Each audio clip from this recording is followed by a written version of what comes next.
आशिया चषक 2025 स्पर्धेच्या साखळी सामन्यात भारतानं पाकिस्तानचा 7 विकेट्सनी धुव्वा उडवला।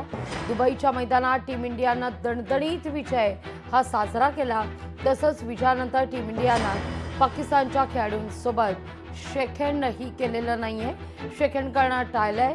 भारत आणि पाकिस्तान सामन्याची जेव्हा नाणेफेक झाली त्यावेळी देखील सूर्यकुमारनं पाकिस्तानच्या कर्णधारासोबत हस्तांदोलन केलं नाही।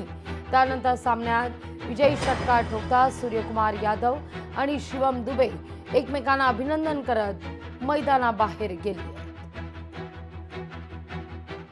अभिनंदन केले नाही तो, पण ते होते तुमच्याबरोबर, तेही चिंता प्राईम मिनिस्टरला भेटले, तुम्ही भेटला। तसंच आहे, ते हसता खेळलात ना मैदानावर त्यांच्याबरोबर। हा, शेकहँड केलं नाही हे सांगताय कोणाला तुम्ही? आम्हाला सांगताय। आम्ही का मूर्ख आहोत तिकडे? या देशाची जनता, भारतीय नागरिक। थोडं जरी राष्ट्रवादाचं रक्त कोणाच्या, लोक फासावर गेले हो देशासाठी, लोक शहीद झाले पहलगावमध्ये, पुलवामामध्ये, आणि तुम्ही एका मॅचवर क्रिकेटपटू बहिष्कार टाकू शकत नाही पैशासाठी? लोकशाही मराठी ऐका, पहा, जागरूक रहा।